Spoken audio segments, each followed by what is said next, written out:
सुभाष बत्रा 27 तारीख को BJP join करेंगे। 5000 आदमी होंगे। रामविलास शर्मा मनीष ग्रोवर को निपटाना चाहते थे। अच्छा। ओम प्रकाश धनखड़ भी मनीष ग्रोवर को निपटाना चाहते थे। मुझे टिकट दिलवाने में भूपेंद्र हुड्डा का बहुत बड़ा योगदान था। शादीलाल को टिकट दिलवाने वाला वो और कटवाने वाला भी वो। उसको नॉन पॉलिटिकल आदमी चाहिए थे, उसको वो चाहिए थे जो उसकी हाँ में हाँ भरे। अच्छा। सुभाष बत्रा वो काम कर नहीं सकता था। अगर इससे भी भूपेंद्र हुड्डा इनकार करे तो मुझे बुला लेना इंटरव्यू में। आज लोग कांग्रेस को लाना चाहते हैं, लेकिन आम लोग ये कहते हैं कि कांग्रेस नहीं चाहती कि हम सत्ता में आए। ये पहला आदमी है जो अपने साथ मनोहर लाल खट्टर नहीं लिखाते। जब कोई करप्शन की बात होती है किसी मंत्री के खिलाफ या किसी के खिलाफ और बगैर जांच करवाए, ये पहला मुख्यमंत्री है मनोहर लाल जी खट्टर जो क्लीन चिट देते हैं। आप बनवा देते हैं, आप बनते नहीं है, तो वो कहाँ कमी रह जाती? या सरकार बनते ही टूटने का खतरा हो तो ऐसे आदमी को क्यों बढ़ाएंगे? पंजाबियों की बात करेंगे, यहाँ पे 3 बत्रा तो इकट्ठे नहीं होते आपसे। कभी है उम्मीद तीनों इकट्ठे हो जाएंगे?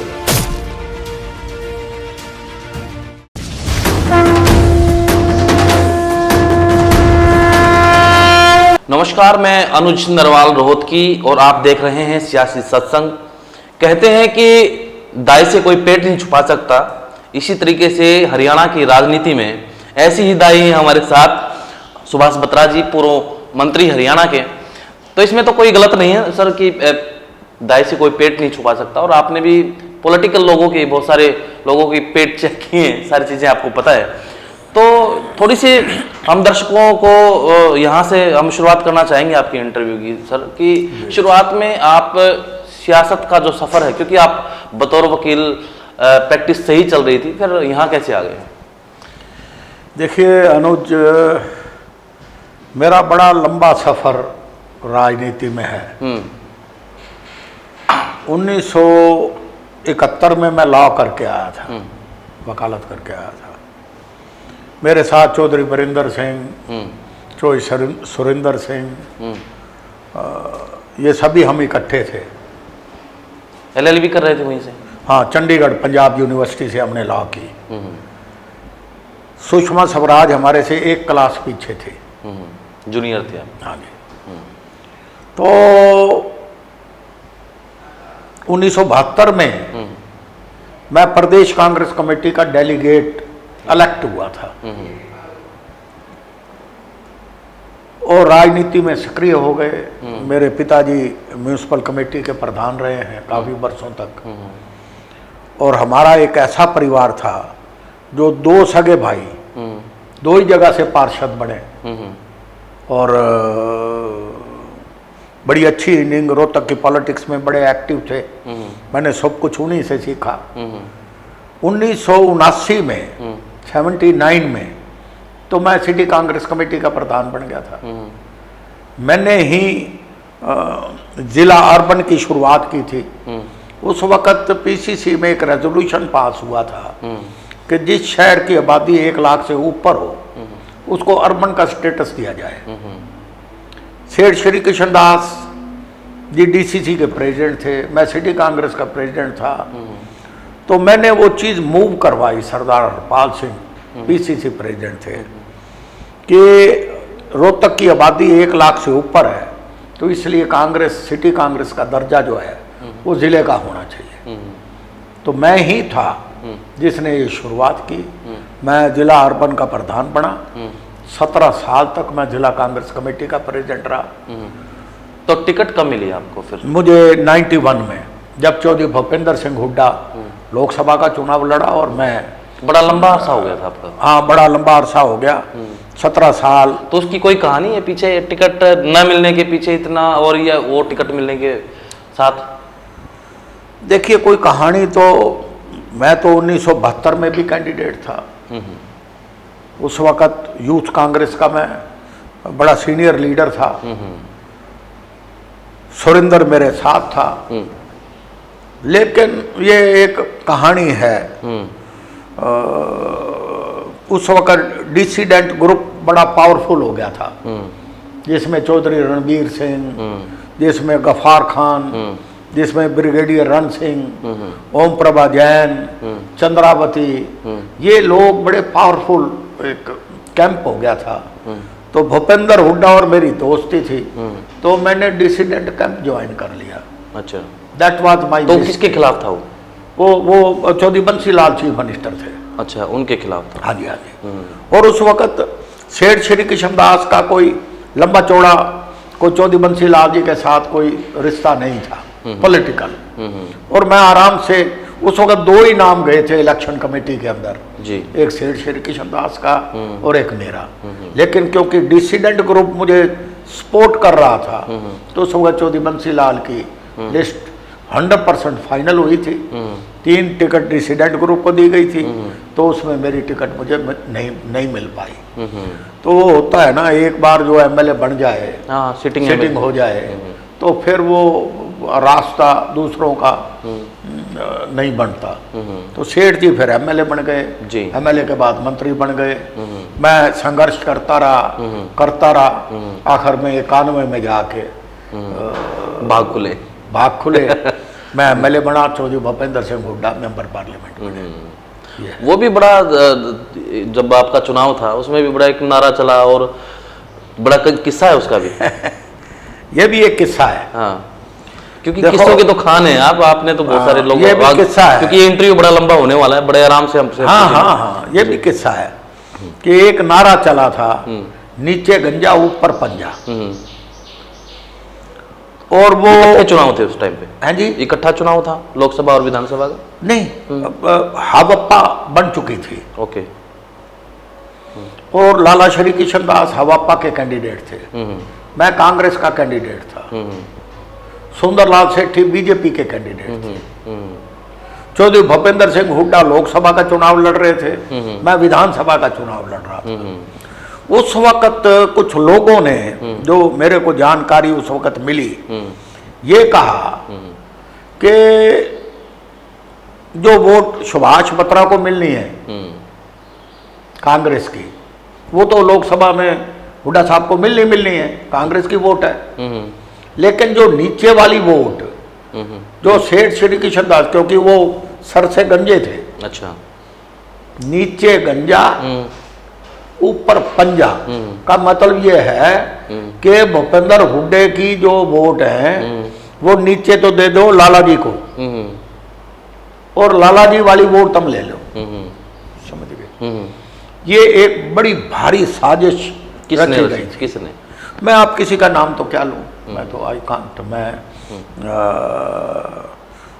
काफी टाइम हो गया, लेकिन वो घाव रह के मुझे याद आता है। और उस वक्त हालत यहाँ तक हो गई थी, हालांकि मुझे टिकट दिलवाने में भूपेंद्र हुड्डा का बहुत बड़ा योगदान था, लेकिन डिफरेंसेस फौरन हो गए। तो मैंने, वजह क्या थी? वजह यही, नीचे गंजा ऊपर पंजा। अच्छा अच्छा। कुछ लोगों ने उस वक्त चौधरी भूपेंद्र सिंह हुड्डा को ये कहा कि जी वो बत्रा की तो वोट कांग्रेस की तो मिलनी है, लाला जी की भी वोट ले लो। गलत फीड कर दिया उनको। गलत फीड कर दिया।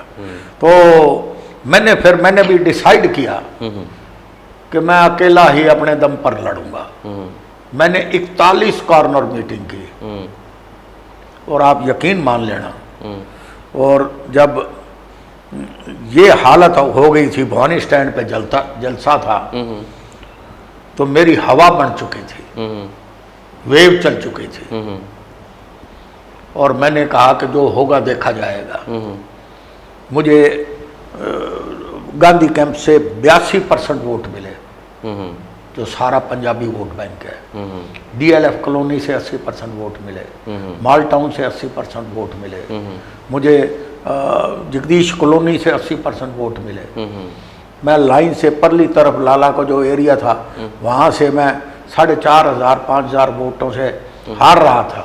मैंने वो हार भी कवर की और मैं इलेक्शन जीता। और आखिर में ये पोजीशन हो गई थी कि चौधरी भूपेंद्र सिंह हुड्डा, इसके पिताजी जो रणबीर सिंह, जो सुल्तान सिंह, ये मुझे उस आखिरी जलसे में बुलाना चाहते थे कि शहरी वोट इधर आ जाए, कभी इधर आ जाए, नुकसान हो जाएगा। मेरी हवा बन चुकी थी। मैं फिर गया। वो उस वक्त आलम ये था कि जब मैं गांधी कैंप से लास्ट मीटिंग थी, जब मैं चला तो लोग पैदल गाड़ी की स्पीड से मेरे पीछे चल रहे थे। जो उस वक्त भवानी स्टैंड में मात्र 450 आदमी बैठे थे, मेरे पहुंचने के बाद वहां कम से कम 5000 आदमी इकट्ठे हुए। नतीजा आपके पक्ष में रहा? नतीजा मेरे पक्ष में। तो फिर मंत्री कैसे बने? फिर उसमें क्या कुछ कहानी है उसमें भी? हाँ, उसमें भी है। उसमें भी कहानी ये है कि ये भी एक किस्सा है, बड़ा इंटरेस्टिंग किस्सा है। बरिंदर पीसी चीफ मिनिस्टर का कैंडिडेट था उस वक्त। हम सारे बरिंदर के साथ। आपके तो दोस्त रहे हैं वहाँ पे? हाँ जी, हाँ। 8th क्लास से पढ़े? बरिंदर सिंह बाद पीसीसी प्रेसिडेंट, प्रदेश का अध्यक्ष था 1991 में। राजीव गांधी जीवित थे, वो बरिंदर को चीफ मिनिस्टर बनाना चाहते थे। चौधरी भूपेंद्र सिंह, मैं, चौधरी बरिंदर सिंह, ये हमारा एक ग्रुप था, एक हम दोस्त थे, वेरी क्लोज फ्रेंड। मेरी बरिंदर सिंह ने मदद की, मेरी भूपेंद्र हुड्डा ने मदद की टिकट दिलवाने में। लेकिन मैंने आपको बताया कि विधानसभा के, लोकसभा के चुनाव के अंदर ही हमारे डिफरेंसेस शुरू हो गए थे। अल्टीमेटली इन नटशेल ये है कि हाई कमांड ने डिसाइड किया, क्योंकि मेजॉरिटी भजनलाल ग्रुप की बन के आई थी, तो हाई कमांड ने डिसाइड कर लिया कि भजनलाल ही leader of the party elect होगा। ठीक है। लेकिन ये पब्लिक में ये पोस्चर नहीं देना चाहते थे कि कहीं जाट वोट, रूरल एरिया का वोट कहीं हमारे खिलाफ ना हो जाए परमानेंटली, कि इन्होंने भी भजनलाल, क्योंकि भजनलाल के खिलाफ तो नारे लगा के इन्होंने एमपी और एमएलए बने। तो इन्होंने एक ड्रामा किया झूठा कि नहीं, हम तो भजनलाल के खिलाफ, जो हाई कमांड ने भी फैसला किया है, हम नहीं मानते। उस वक्त वहां पर डब्बे रखे गए। अच्छा। कौन किसके साथ है, लेकिन वो सारा झूठ था। वो ड्रामा है, वो एक ड्रामा था। मुझे पता लग चुका था। मुझे R.K. धवन, जो उस वक्त पॉलिटिकल सलाहकार थे राजीव गांधी के, मुझे धवन साहब ने बता दिया था कि दिस इज ऑल फुलिश, ये एक ड्रामा है, एक ढोंग है। पार्टी लीडरशिप ने फैसला कर लिया है कि भजनलाल जी लीडर होंगे। तो मैंने जब पार्टी का डिसीजन था, पार्टी की टिकट पे चुनाव लड़ा था, मुझे एक असलियत का पता लग गया था। तो मैंने उस वक्त, पहले तो मैं शुरुआती दौर में तो ना नुकर करता रहा, मैं नहीं माना। मैंने धवन साहब के भी टेलीफोन नहीं उठाए, मैंने किसी की नहीं सुनी, क्योंकि मैं इनके साथ था, मैं भूपेंद्र और बरिंदर के साथ था। जब मुझे पता लगा कि दिस इज ऑल नाटक, नौटंकी है, तो मैंने ultimately I sided with Bhajanlal. और मुझे भजनलाल पहली कैबिनेट के अंदर जो 7 मंत्री बने थे, मुझे बार बार टेलीफोन किए, मुझे बढ़ाना चाहते थे, पहली कैबिनेट के अंदर मंत्री बनाना चाहते थे। लेकिन मेरी उस वक्त सिंसेरिटी, ईमानदारी भूपेंद्र औरों के साथ थी, तो मैं उस चीज़ को मिस कर गया। मुझे फिर पहले साल चीफ पार्लियामेंट्री सेक्रेटरी बनाया। इस दौरान एक किस्सा आपने शेयर किया था, हम इंटरव्यू से भी पहले भी बात कर रहे थे, कि कोई मीटिंग भी करवाई थी आपने वीरेंद्र सिंह की, भजनलाल जी की, और वहाँ पे वो क्या किस्सा था, एक बार बताएंगे दर्शकों से? देखिए, चौधरी बरिंदर सिंह, मैं ही मीडिएटर था। मैंने ही चौधरी भजनलाल की, चौधरी बरिंदर सिंह की मीटिंग कराई थी। तो उसकी जानकारी हाईकमांड को मिल गई, और भूपेंद्र अपने मंसूबे में कामयाब रहा।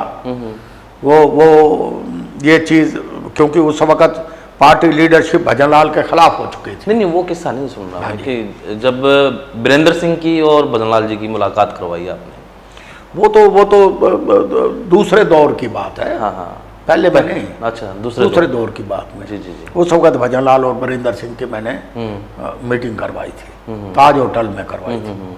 तो क्या लंच के ऊपर करवाई? अच्छा। तो इंतजार करते रहे हो क्या? थोड़ा सा बताएंगे? अंदर की बात है, अंदर की बात है, आप ऑन कैमरा नहीं बात करें। कोई नहीं, ठीक है। अब बीते हुए बातें हो गई। जी। तो देवीलाल साहब के साथ भी कोई? हाँ, देवीलाल जी की बात मैं बताना चाहता हूँ। मेरे पिताजी बीकेडी में थे, बाद में बीकेडी मर्ज हो गई, जनता पार्टी का गठन हुआ। जब इमरजेंसी लगी तो मेरे पिताजी भी जेल में, रोहतक जेल में बंद थे, चौई देवीलाल जी भी बंद थे।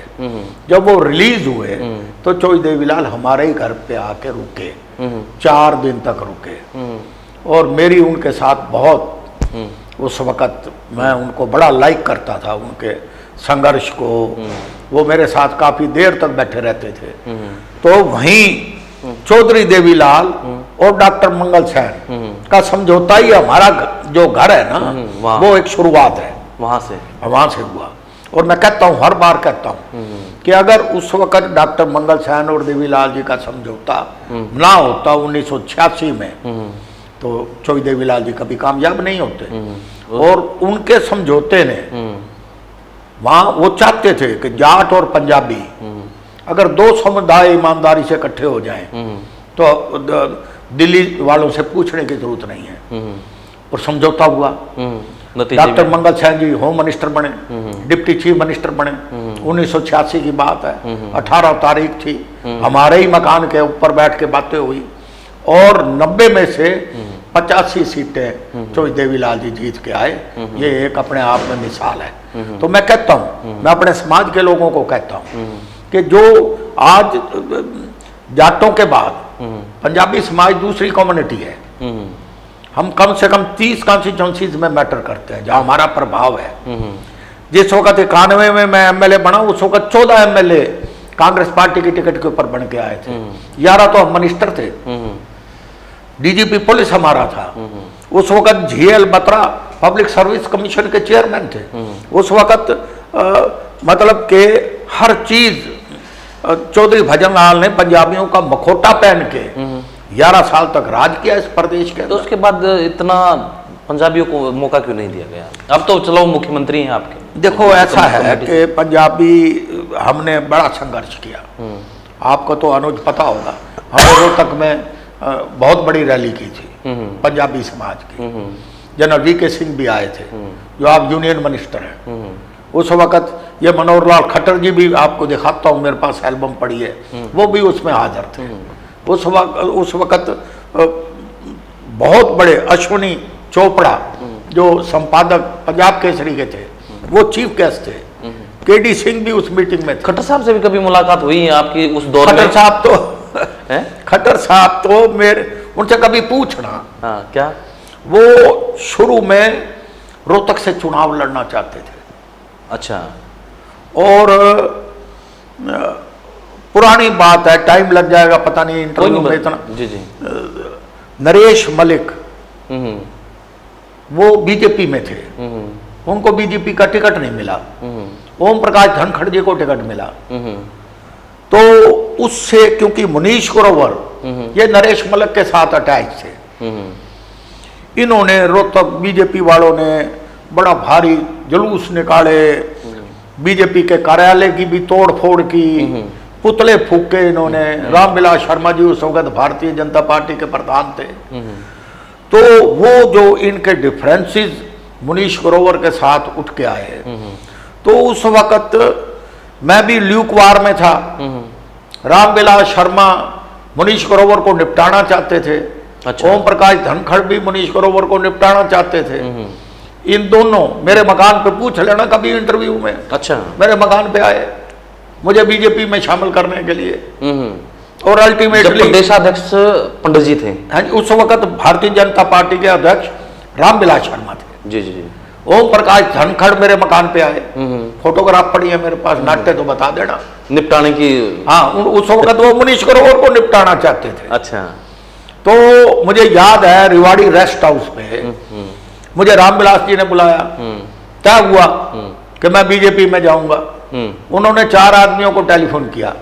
एक यहाँ सुरेश भट्ट होते थे, उनको, दूसरा गणेशी लाल जी को जो हिसार से थे उनको, एक मनोहर लाल जी खट्टर को टेलीफोन किया कि जी सुभाष बत्रा 27 तारीख को बीजेपी ज्वाइन करेंगे, 5000 आदमी होंगे और आप लोगों ने वहां पे उपस्थित रहना है रेवाड़ी में। हाँ जी।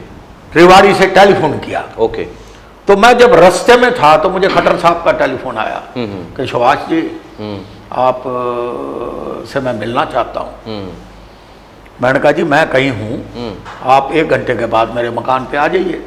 1 घंटे के बाद वो आए, उन्होंने कहा कि मैं रोहतक से चुनाव लड़ना चाहता हूँ। अच्छा, मेरी इच्छा है। रोहतक से चाहते रोहतक हो? से, रोहतक से पूछ लेना, कभी पूछना, अगर इनकार करें तो बताना मेरे को। ठीक है। मेरे मकान पे आए और मैंने उनको कहा, कहने लगे कि आप बीजेपी में आओगे तो आपका तो बहुत बड़ा कद है, आप भी चुनाव लड़ना चाहोगे। वो आपसे डर गए थे? वो जो भी कारण था, वो नहीं चाहते थे कि सुभाष बत्रा बीजेपी में अगर पंजाबी चेहरा ना है, एक पंजाबी चेहरा सामने, मेरे से बड़ा चेहरा अगर सामने आ गया तो फिर मेरे लिए मुश्किल हो जाएगी। जी जी। आएंगे तो चुनाव लड़ने के लिए आएंगे, अगर टिकट नहीं मिली तो भी मेरी मुखालफत करेंगे। तो उन्होंने मेरे को कहा, तो घर पे आए वो? मेरे घर पे आए जी। मेरे घर पे एक बार नहीं आए, मेरे घर पे वो 3 बार आए। अच्छा। उसके बाद हम होटल रेडिसन में भी बैठे। तो पहली मुलाकात में क्या बात हुई आपकी? पहली मुलाकात में यही बात हुई कि मैं रोहतक से चुनाव लड़ना चाहता हूं, आप बीजेपी ज्वाइन करने जा रहे हो, मेरी रिक्वेस्ट है कि मेरे कहने से आप 10 दिन बीजेपी ज्वाइन ना करो। अच्छा, वेट करने के लिए कहा? हाँ, मुझे उन्होंने ये कहा कि 3 कॉन्स्टिट्यूंसी हैं, रोहतक, फरीदाबाद और करनाल। मैं अगर रोहतक से लड़ूंगा तो आप फरीदाबाद से लड़ोगे, मैं अगर फरीदाबाद से लड़ूंगा तो आप रोहतक से लड़ोगे। तो उनकी एक प्रपोजल थी आपसे। ठीक है। तो मैंने उनसे ये कहा कि मेरी तो शुरू से ये इच्छा ये रही है, मैं संघर्ष करता रहा हूं कि हमारे समाज का आदमी मुख्यमंत्री बनना चाहिए, और आप ये कह रहे हो कि हाईकमांड आपको मुख्यमंत्री बनाएगी, तो मैं तो बीजेपी ज्वाइन कर लूं तब भी चुनाव नहीं लड़ूंगा, अगर ज्वाइन ना भी करूं तब भी आपकी सपोर्ट करूंगा। जब तक उनके तय हो गया था कि वो मुख्यमंत्री वही बने? बिल्कुल तय हो चुका था, मेरे मकान पे बैठ के उन्होंने कहा था कि मुझे चीफ मिनिस्टर बनाएंगे। तो यहाँ मनीष को दिक्कत नहीं हुई होगी? फिर मनीष ग्रोवर मेरे पास आया, टेलीफोन किया मेरे को, पूछ लेना, वो तो रोहतक का ही है। जी जी। इस चैनल पे आ जाएगा, उसको बुला लेना। उसको बुलाओ तो मेरे को भी बुलाना, अगर इनकार कर दे तो। जी जी। मेरे मकान पे आया और मेरे को कहा कि मैं 3 बार चुनाव हार चुका हूं और अब जीतने का चांस है, आप मेरे बड़े भाई हो। तो मैंने कहा भाई स्टैंड ले। उसके बाद मनीष ग्रोवर आपने बताई कहानी? हाँ मैंने बताई। हाँ, मैंने कहा स्टैंड ले। स्टैंड तो आपको लेना पड़ेगा, मैं तो बीजेपी में हूं नहीं। उसने स्टैंड लिया, खट्टर साहब करनाल गए और मनीष ग्रोवर रोहतक से चुनाव लड़ा। ये मुकद्दर की बात है, ये तो लिखवा के ये आ रहे थे, वरना सुभाष बत्रा तो इनसे सबसे बहुत सीनियर है। भाग का खेल है। बिल्कुल। आप दूसरी और तीसरी मुलाकात में क्या रहा मनोहर लाल खट्टर साहब? मनोहर लाल खट्टर जी के साथ मेरी होटल रेडिसन पे मुलाकात हुई, होटल द्वारका में रेडिसन ब्लू में मुलाकात हुई। इनोवा गाड़ी थी, नंबर भी मेरे को अब याद नहीं है। मेरे पास आते थे, मिलते थे। तो बात क्या होती थी फिर?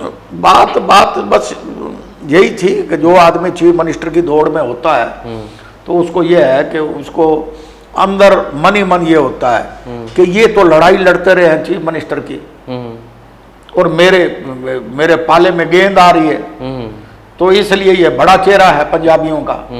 तो मुझे हो सकता है मुझे वो थोड़ा अपने साथ लेना चाहते हो। फिर आपने फैसला क्यों उसके ऊपर फिर क्या किया? आपने कहा कि 10 दिन का टाइम। मैं फिर रह गया पीछे, मैंने चुनाव नहीं लड़ा। चुनाव ही नहीं लड़ा, बीजेपी में जाना भी फिर आपने? हाँ, इसलिए कि भूपेंद्र हुड्डा मेरे सामने दोनों हो गए ना, एक तरफ कुआं दूसरी तरफ खाई। अच्छा, कुआं कौन खाई? भूपेंद्र हुड्डा तो नॉन पॉलिटिकल आदमियों को ले आया। अच्छा, शादीलाल को ले आया, लग गया उनको। शादीलाल को ले आया, भूषण बत्रा को ले आया। अच्छा, उसको नॉन पॉलिटिकल आदमी चाहिए थे, उसको वो चाहिए थे जो उसकी हाँ में हाँ भरे। अच्छा, सुभाष बत्रा वो काम कर नहीं सकता था, इसका पुराना मित्र था, मेरी नेचर को जानता था। उसने तो चाहिए थे। जंगी घोड़े किसको चाहिए?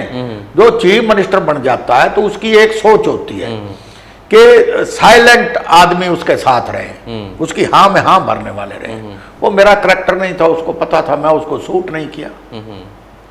इसलिए वो टिकट के मामले में क्योंकि वो चीफ मिनिस्टर बन चुका था, पावर सेंट्रलाइज थी, पार्टी लीडरशिप उसी को टिकट देती है जिसको चीफ मिनिस्टर कहता है। ही मैटर्स उसकी पार्लियामेंट्री कॉन्स्टिट्यूंसी थी, चोई देवीलाल को हरा चुके थे, तो इसलिए हमें निपटाने में कामयाब हो गए। अच्छा, तो देवीलाल साहब से याद आया कि एक बार उनसे मुलाकात हुई थी कोई चुनाव को लेकर, रोहतक से वो लड़ना नहीं चाहते? हाँ, हुई थी। अच्छा, वो क्या था? किस देवीलाल कोई स्टेज, तीसरे चुनाव में एक ऐसी स्टेज आ गई थी जो चोई देवीलाल जी रोहतक से चुनाव नहीं लड़ना चाहते थे। अच्छा, तो वो जहाँ वो उनको पता था, उनके दिमाग में एक बात बैठ चुकी थी कि शायद रोहतक भूपेंद्र हुड्डा को हराएगा नहीं। दिमाग में बैठ गया। हाँ, लेकिन ओम प्रकाश चौटाला जी भी उस वक्त और चौधरी भजन लाल भी वो नहीं चाहते थे कि भूपेंद्र हुड्डा इतना बड़ा हीरो बन जाए कि वो चौधरी देवीलाल लड़ने से भी भाग गए, चले गए यहाँ से। इस तरीका तो उस वक्त I played a role, I was asked by Chaudhary Bhajan Lal कि you please persuade Chaudhary Devilal और उनको राजी करो यहाँ से चुनाव किया आपने? फिर लड़े चुनाव वो। मैंने गए आप उनसे मिले? हाँ, मैं गया उनको मिलने, 100 नंबर कोठी में गया। अच्छा, चंडीगढ़। चौटाला साहब भी वहीं थे। जी जी। तो मैंने उनको कहा, उन्होंने कहा मेरे से कि आप मेरी मदद करोगे, लेकिन मैं कांग्रेस में था। अच्छा। मैं चुप रहा। अच्छा, तो मैं हर रोल में मैं कहीं ना कहीं रहा हूं। अच्छा अच्छा।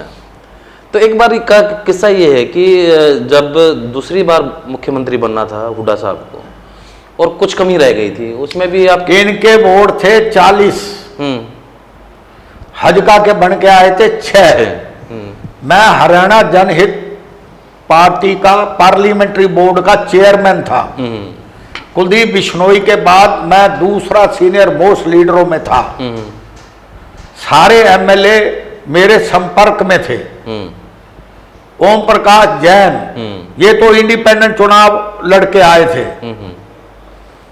ये अपना क्या नाम है, सतपाल सांगवान, पूछ लेना इंटरव्यू में। ये बात तो चौधरी भूपेंद्र सिंह हुड्डा से खुद पूछ लीजिएगा, लंबी स्टोरी है ये। थोड़ा बता दीजिए आप।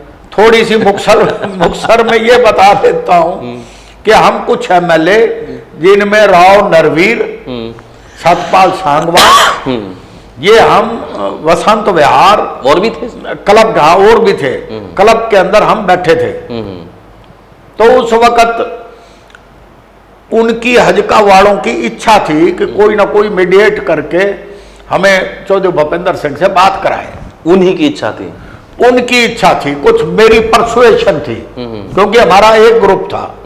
मैंने ही भूपेंद्र हुड्डा को टेलीफोन करके कहा कि this is the best time.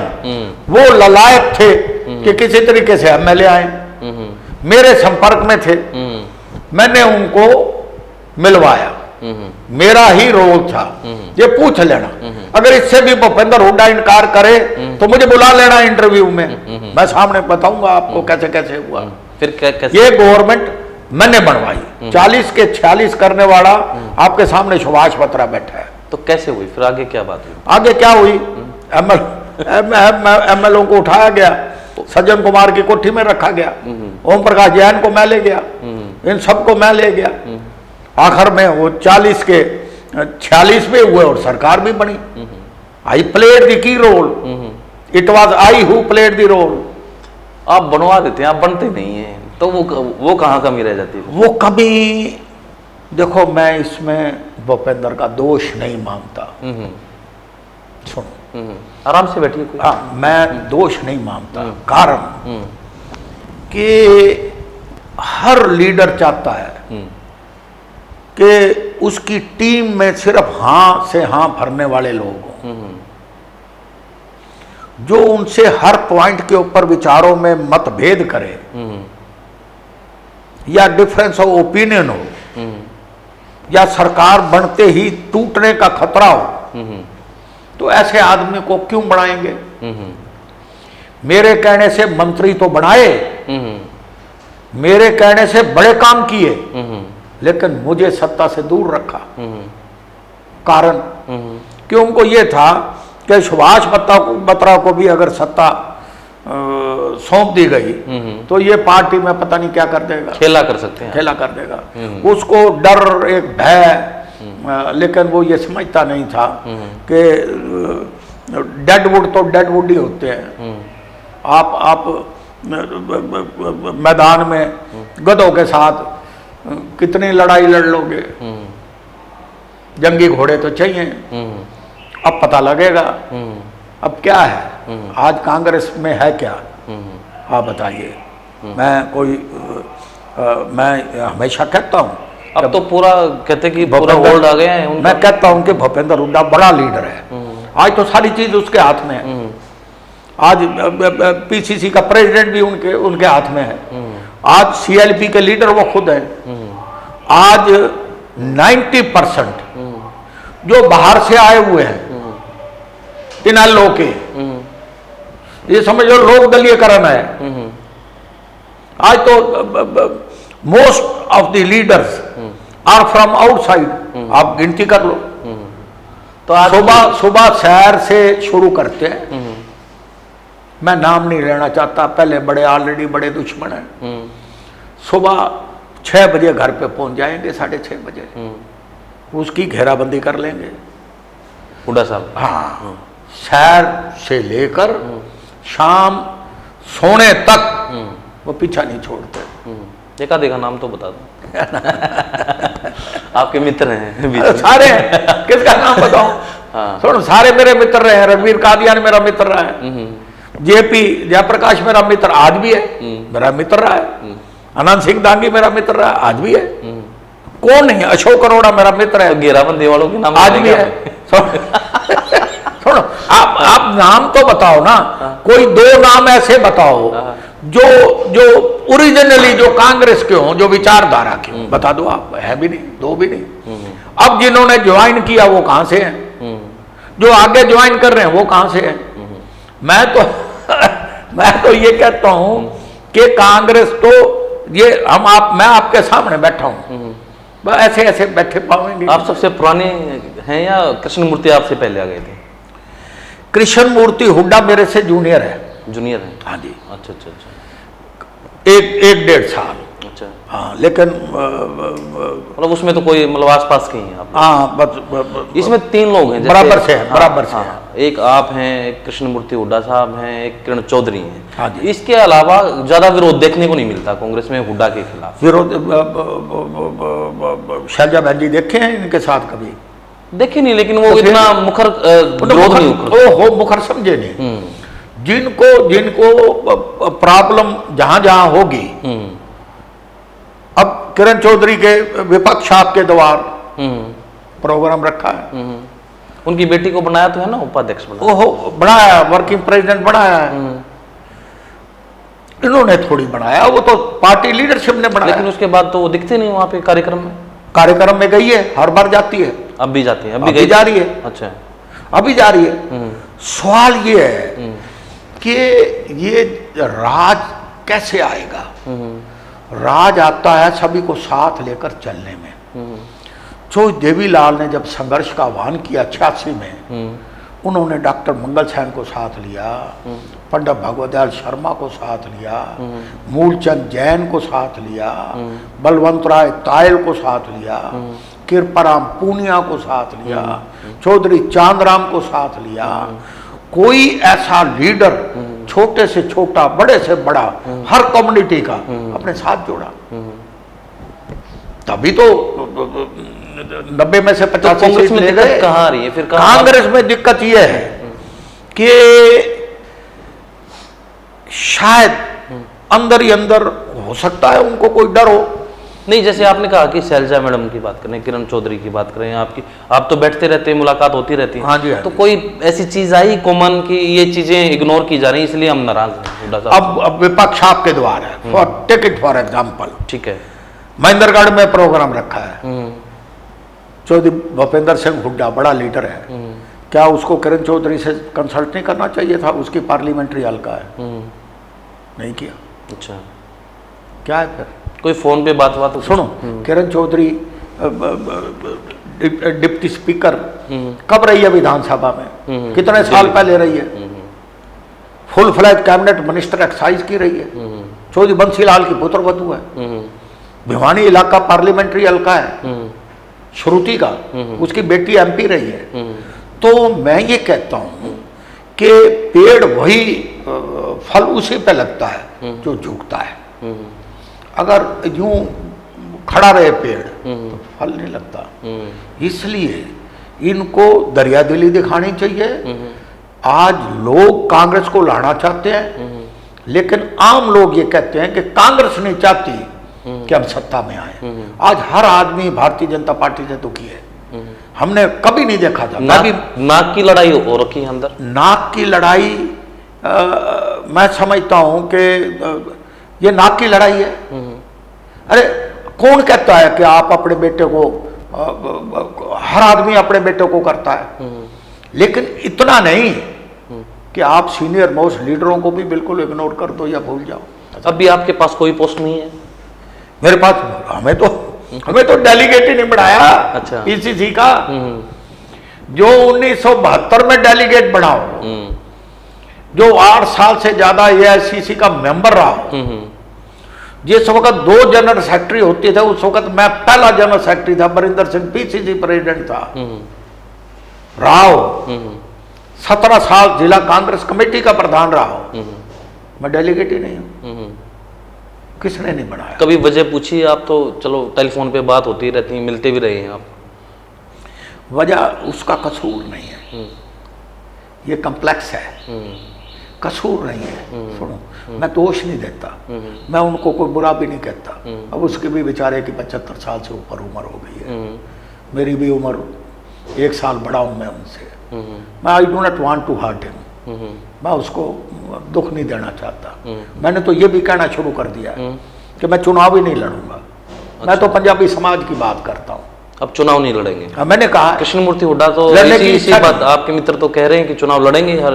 Krishnamurthy Hooda का अपना एंगल है, मेरा अपना एंगल है। नहीं, साथ तो आप कॉन्फ्रेंस भी करते रहे। हाँ, कॉन्फ्रेंस करते रहे हैं, मेरा दोस्त है, सारी बात है। लेकिन अब जो है, मैं ना वो मुझे बताता है और ना मैं कभी बात होती है कि कांग्रेस में आ सकते हैं वो, ऐसा है कुछ? कृष्णमूर्ति हाँ, कांग्रेस में ही तो है। अभी तो वो कह रहे कि उन्होंने तो इग्नोर ही कर दिया सारी चीजें, और वो चुनाव लड़ेंगे और किसी नेशनल पार्टी से लड़ेंगे। अरे ये तो कहने की बातें होती हैं। चौधरी भूपेंद्र सिंह के साथ हम ताज होटल में कॉन्फ्रेंस रूम में 2.5 घंटे मेरी कृष्णमूर्ति भूपेंद्र हुड्डा की मीटिंग हुई। कब लास्ट? ये इस बात को हो गए 5-6 महीने। 5-6 महीने? हाँ। तो किस मुद्दे के ऊपर थी? इसी मुद्दे पे हुई भाई। कहीं कृष्णमूर्ति को भी, आप ये थोड़ी है कि लोकसभा भी आप लड़ो, विधानसभा भी आप लड़ो, और आपको सभी को साथ लेकर चलना पड़ेगा। चुनाव हम भी लड़ेंगे। बात तो ये हुई थी। फिर क्या? लेकिन अब हो सकता है कोई मजबूरी भूपेंद्र हुड्डा की हो, लेकिन अभी भी मैं ये कहता हूं, मैं तो आपको अनुज, मेरा तो अजीज है, मैं तो कहता हूं साफ स्पष्ट, मैं तो कांग्रेस में ही रहूंगा और कांग्रेस में ही मरूंगा। ठीक है। एक अपने समाज की बातों को मैं उठा रहा हूं। ठीक है। और मैंने ये कहा है, मुझे अब चुनाव लड़ने की कोई इच्छा नहीं है। अगर पार्टी चाहे तो? मैंने कहा है मेरी इच्छा नहीं है, हालात ही नहीं बन रहे। इच्छा तो इसलिए कि चौधरी भूपेंद्र सिंह हुड्डा, जब मैंने ये कह दिया मैं कांग्रेस में ही रहूंगा, कांग्रेस में तो सब कुछ भूपेंद्र हुड्डा है। सब कुछ भूपेंद्र हुड्डा है। हाँ, कल को भूपेंद्र हुड्डा, एक वक्त ऐसा भी आया था जब शादीलाल बत्रा को भूपेंद्र हुड्डा नहीं लड़वाना चाहता था। ट्रैक सूट में खुद गाड़ी ड्राइव करके सुरेंद्र गुप्ता के घर आया था, मुझे बुलाया था। 2 घंटे हम बैठे रहे थे। मुझे कहा था कि यार, मैंने कहा शादीलाल का क्या होगा, he is a sitting MLA. तो वो कहने लगे कि वो शायद चुनाव ना लड़े। मैंने कहा राजनीति में शायद का कोई लफ्ज नहीं होता। वो बात हमारी मैच्योर नहीं हुई तो भूषण बत्रा आ गया रात को 12 बजे, जब पहली टिकट उनको पहली बार लड़ाया था, तब की बात करें। हाँ, उस वक्त भी मुझे लड़वाना चाहता था। अच्छा, तो तब आपने मना किया? ऐसे हालात पता नहीं कब बन जाए, कल को उनके मन से भूषण बत्रा उतर जाए। राजनीति में तो सारी चीजें चलती हैं। मैंने कहा नहीं कि मुझे टिकट दिलवाने वाला भूपेंद्र हुड्डा और नीचे गंजा ऊपर पंजा अच्छा, का खेल करने वाला कौन, ये उनसे से पूछ लेना। 2, शादीलाल को टिकट दिलवाने वाला वो और कटवाने वाला भी वो। तो भाई हालात पता नहीं कल को क्या बन जाए, कल को क्या बन जाए। तो इसलिए राजनीति में किसी चीज से अब आपने कहा कि पंजाबियों की बात करेंगे, यहाँ पे 3 बतरा तो इकट्ठे नहीं होते आपसे, कभी है उम्मीद तीनों इकट्ठे हो जाएंगे? देखो ऐसा है कि जहाँ तक शादीलाल बत्रा तो टोटली रिटायर्ड आदमी हो गया, 83 साल का हो गया। अब उसका इकट्ठा ना होना, मैं तो अब भी उसका घर बन रहा है, मैं देखता आ रहा था, बैठा होता तो मैं मिल लेता, मुझे कोई वो नहीं है। रही भूषण बत्रा की बात, सिटिंग एमएलए है, उसकी काटे तो भूपेंद्र हुड्डा ही काटे, और कौन काटे? ठीक, तो मैं उसको भी कहता हूँ I wish you good luck. Karnal वरनाल से कुछ नहीं, वो तो सुनो, हर चीज आगे की है। मैं तो अब मैंने ये कहा है कि जब आदमी ये सोच लेता है कि मैंने मांगना नहीं, हाथ नहीं फैलाना, समाज की बात करनी है, तो वो कहते हैं ना बिन मांगे मिलता है। जिसके साथ परमात्मा है उसको कोई नहीं मार सकता।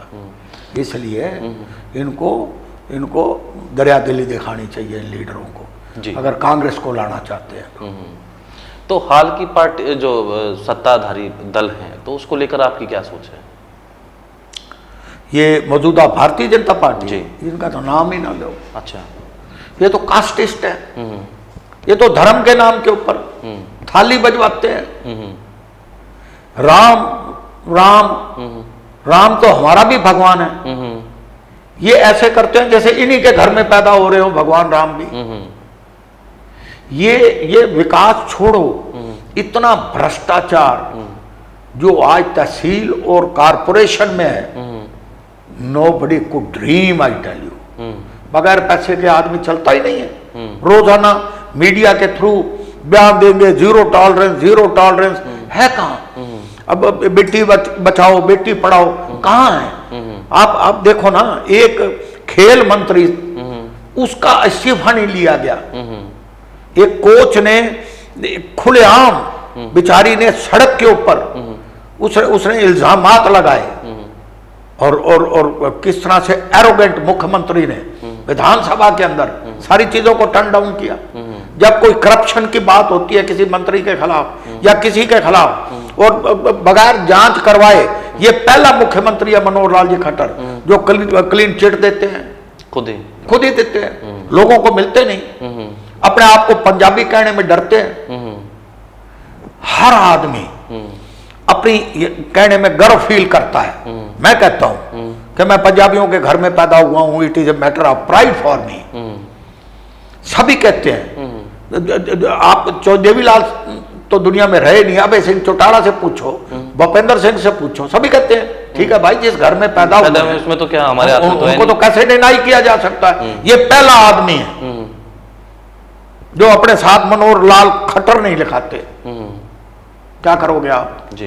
तो आप अगर थोड़ा सा हम पीछे और चले जाते हैं, तो मुख्यमंत्रियों को का आपने राज देखा, तो थोड़ा सा बता दीजिए कि आप देवीलाल के बारे में क्या सोचते हैं? चौधरी देवीलाल बहुत बड़े कद के लीडर थे। ही was the tallest leader, he command respect. उन्होंने शुरू में एक लेबल लग गया, नारे चल गए कि बम तो दुकानें तुम्हारी खुली हमारी, इस तरह की बातें कर करके उनको एक कास्ट पॉलिटिक्स में किया। लेकिन आज भी जो चौधरी देवीलाल के लिए कोई भी ऐसा आदमी नहीं है जो उनके खिलाफ कोई 1% भी टिप्पणी करता हो। He was the tallest leader. Chaudhary Bansilal, he was a architect of Haryana. उन्होंने जो काम किए, चाहे टूरिज्म में, चाहे नहर का, चाहे कहीं का भी, वो एक नेशनल करैक्टर के आदमी थे। चौधरी भजनलाल, जिनके साथ मैं 5 साल मंत्री रहा,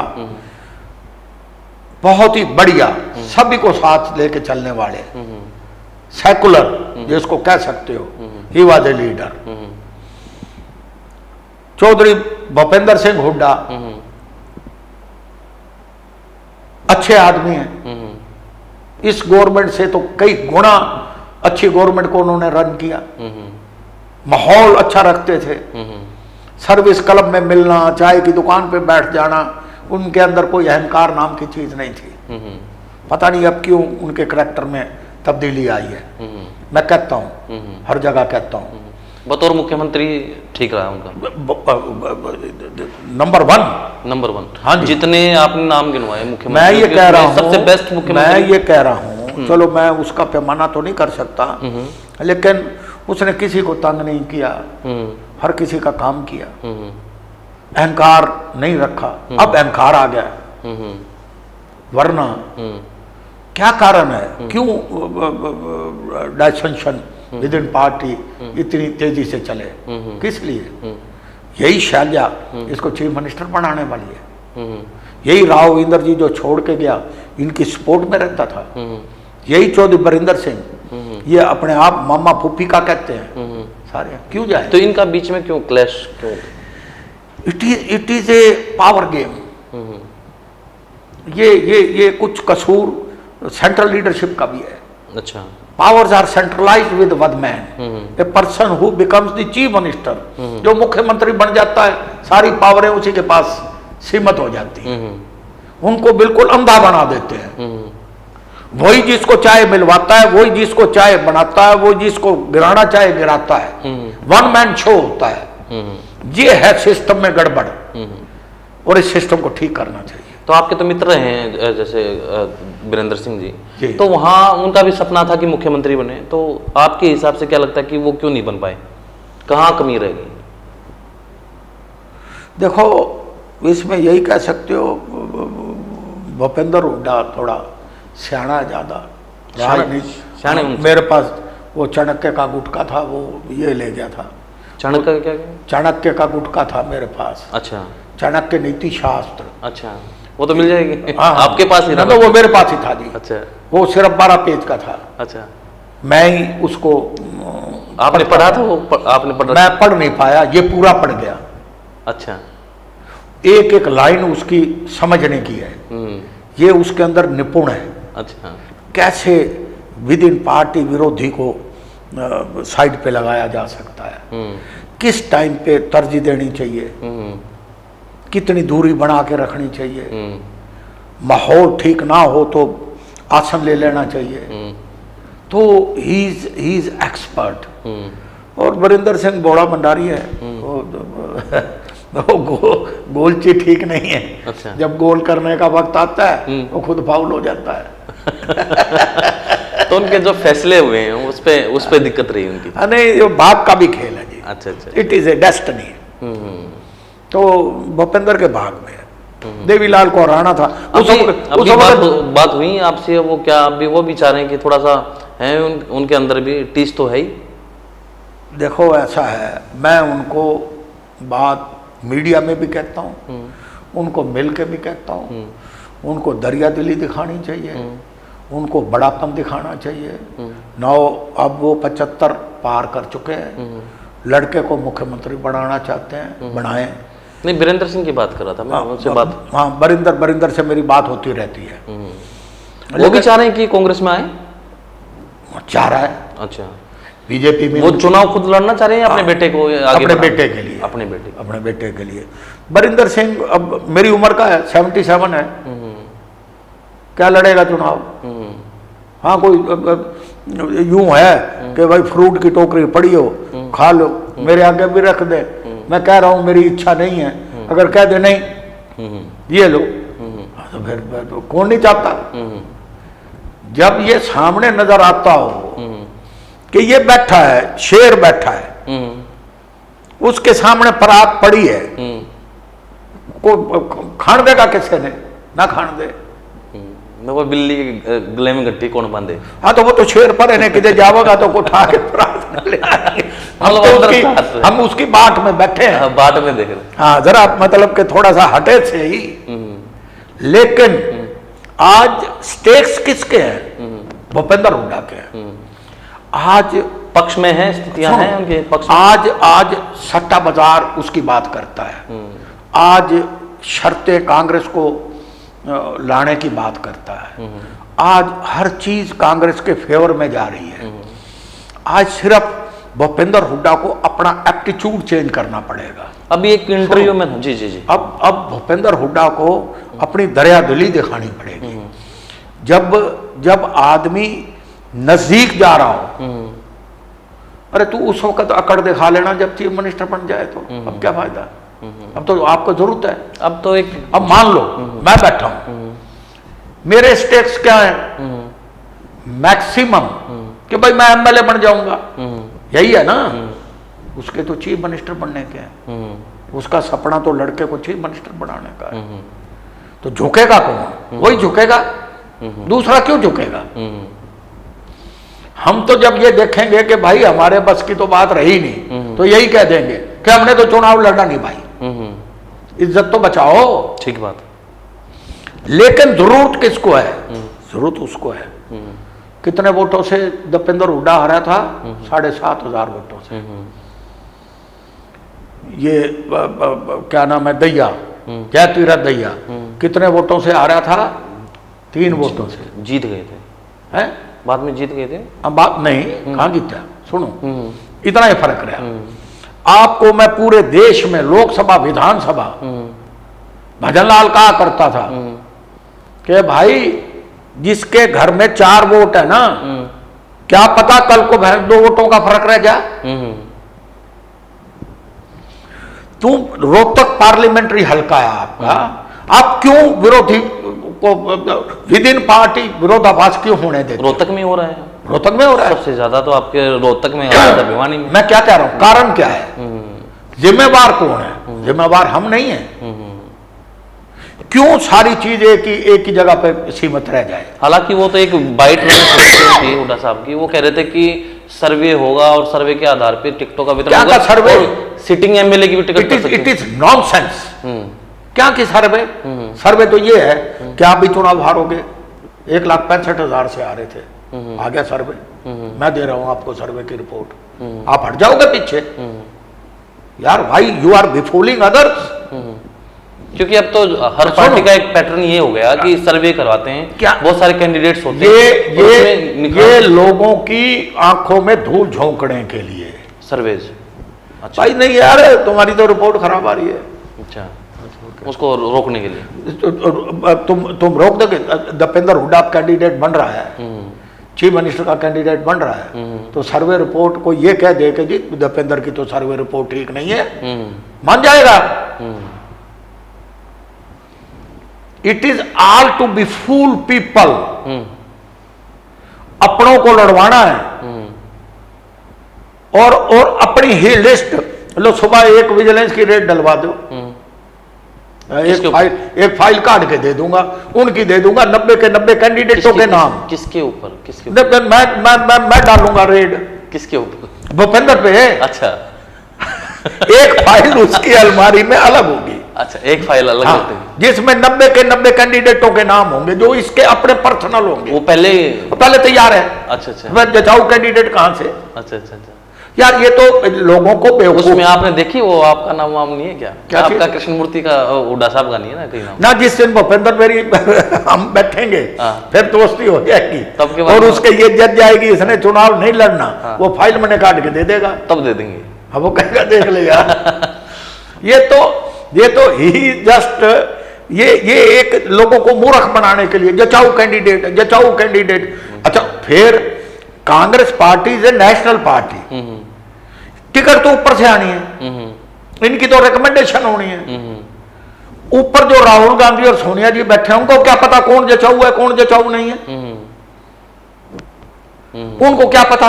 उनको तो जो उनका चहेता होगा वो कहेगा ना जी ये जीत सकता है, ठीक है, उनको तो पता ही नहीं।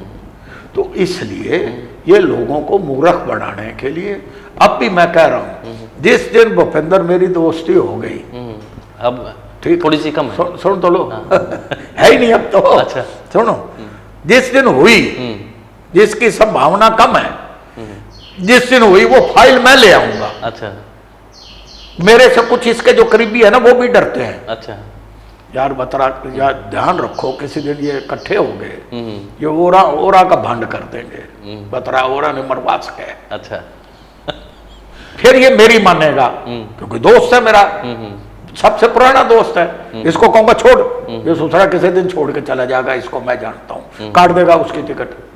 अच्छा, आपका इतना कहना मानते हैं? मेरा कहना ही सारा मेरा मानेगा, अगर मैं उसके ये हो जाए ना कि ये मेरी साथ रहेगा। तो यकीन नहीं हो पा रहा है? यकीन तो हालात बनाते हैं। अच्छा अच्छा। यकीन तो अनुज भाई राजनीति में हालात बनाते हैं। मेरे जज जाएगी कि भूपेंद्र हुड्डा मन से मेरे साथ है, उसके जज जाएगी मैं उसके साथ हूं, हो गया यकीन। स्थायी नहीं होते मतलब। अब तो जैसे यूएनओ, आज रशिया और यूक्रेन का झगड़ा क्या है? यूक्रेन यूएनओ का नाटो का सदस्य बनना चाहता है, रूस उसका विरोध कर रहा है। कारण इसके पीछे क्या है कि अगर नाटो का सदस्य बन गया तो यूक्रेन में नाटो के हवाई अड्डे पट्टी बन जाएंगी और जो उनके तोपों के मुंह जो हैं वो रूस का नहीं हो जाएंगे।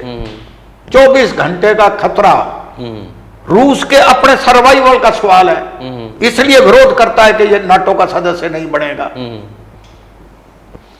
अब हम जो हैं, मैं हूं या कृष्णमूर्ति हुड्डा है, हम तो यूक्रेन बने बैठे हैं। तो ये नाम और भी है क्या? ये जो आते हैं किरण चौधरी भी जो आते हैं ये हमारे घर पे लैंड करते हैं। अच्छा। सुनो ना, ये घर पे लैंड करते हैं, ये वहां भिवानी में या और जगह उनके विरोध ये लैंड करते हैं। अच्छा। हम तो बीच में ये बने हुए हैं, मेरी समझ लो ये तो किरण चौधरी हो चाहे हुड्डा साहब, चलो किरण चौधरी हो, किरण चौधरी तो मेरी तो हवाई पट्टी तो आपके घर पे बना रखी है। हाँ मेरी बहन है, चलो वो तो बड़ी लीडर है, मैं नहीं कहता। मेरी हमेशा हमदर्दी उनके साथ रहती है। भूपेंद्र हुड्डा मेरा दोस्त है। शैलजा के पिताजी ने मुझे जिला कांग्रेस कमेटी का प्रधान बनाया था। उनके पिताजी चौधरी दलबीर सिंह, उनकी मैं बेहद इज्जत करता हूँ। वो एक बड़े नेक और ईमानदार लीडर थे। वो रणदीप सुरजेवाला, शमशेर सिंह सुरजेवाला नहीं तो हमें फिर दोबारा बीच में हटे तो हमें प्रधान बनाया। हमारे पिताजी के दोस्त थे वो। तो संबंध सबके साथ है। आपने अब मेरे पिताजी की देखा नहीं? हाँ, उसमें ओम प्रकाश चौटाला साहब भी आए हुए थे, हुड्डा साहब भी थे, हुड्डा साहब भी आए हुए थे, बरिंदर भी आया हुआ था, सुशील गुप्ता भी आया हुआ था, सभी आए हुए थे। तो जब आदमी इस उम्र में इस पड़ाव में आ जाता है तो निजी और पर्सनल संबंध तो होते हैं।